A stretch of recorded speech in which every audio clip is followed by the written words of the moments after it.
Halo semua, kali ini kita akan membahas perkalian titik atau dot product. Nah, apa itu dot product? Dot product adalah cara mengalihkan dua vektor, misalnya di sini vektor A dan vektor B, vektor A dan vektor B, dan cara mengalihkan vektor ternyata tidak semudah mengalihkan dua angka.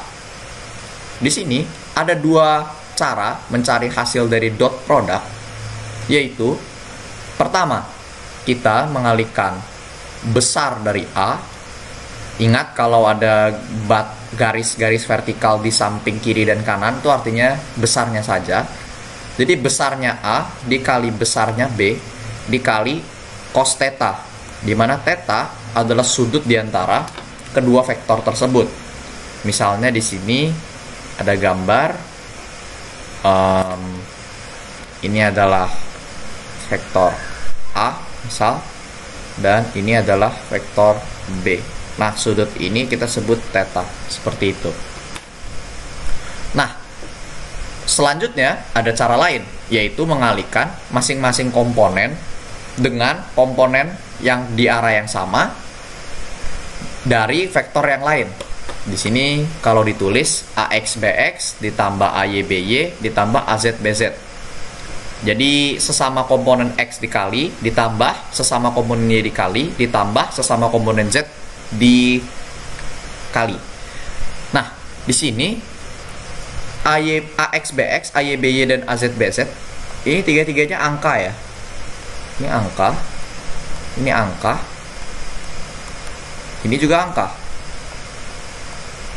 Yang artinya hasil dari dot product merupakan angka biasa atau skalar, bukan vektor. Oke? Jadi misalnya kita lakukan perkalian titik antara A dot B, hasilnya bukan vektor, melainkan suatu skalar. Begitu. Nah, kita langsung ke contoh saja biar jelas. Di sini ada diagram Cartesian XY. Ada vektor A yang arahnya ke atas seperti itu di sepanjang sumbu Y, ada B yang miring seperti ini, dan ada sumbu searah sumbu X, ada vektor C. Dari gambar ini kita bisa lihat kalau panjang A adalah 3 kotak, maka A adalah 3J topi, B adalah 4 kotak ke kanan, 2 kotak ke atas.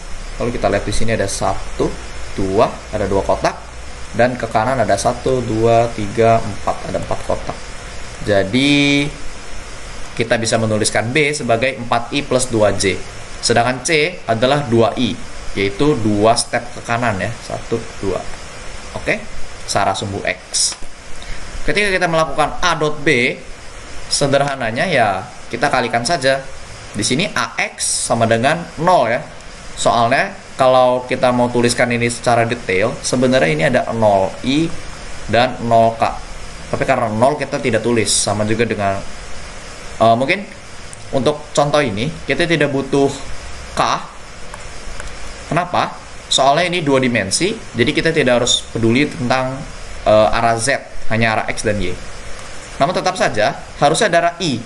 Tapi karena tidak ada, berarti arah I-nya 0. Gitu saja. Sama juga dengan vektor C ini. Ini sebenarnya ada 0J. Oke?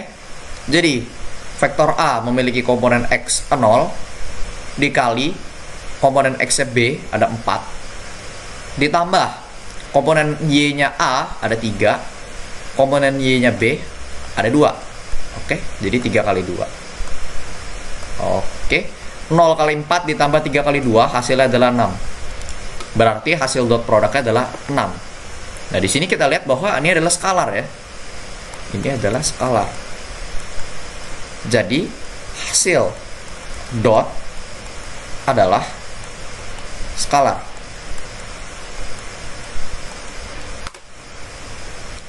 Lalu, bagaimana jika kita mengalihkan dot A dan C? A dot C. Oke. Hal yang sama. Komponen X-nya A itu ada 0. Hapus. Komponen X-nya A itu 0. Komponen X-nya C itu 2. Ini ditambah 3 kali 0 dengan cara yang sama. Dan kita dapatkan bahwa A dot C sama dengan 0. Nah, di sini adalah contoh yang sangat menarik. Karena dua vektor yang tegak lurus dot produknya 0. Dan kita lihat di sini bahwa A dot C, A dan C itu tegak lurus. Karena sumbu X dan sumbu Y kan saling tegak lurus. Selain dengan membuktikan dengan cara yang bawah ini, AX BX plus AY BY plus AZ BZ, kita juga bisa membuktikan bahwa dua vektor yang tegak lurus dot produknya 0 menggunakan rumus yang di atas. A dot C adalah panjang A dikali panjang C dikali cos theta. Kita tidak usah peduli panjang A dan panjang C berapa, meskipun kita bisa cari menggunakan Pythagoras. Namun di sini yang penting adalah tetanya 90 derajat karena tegak lurus. Dan cos 90 adalah 0.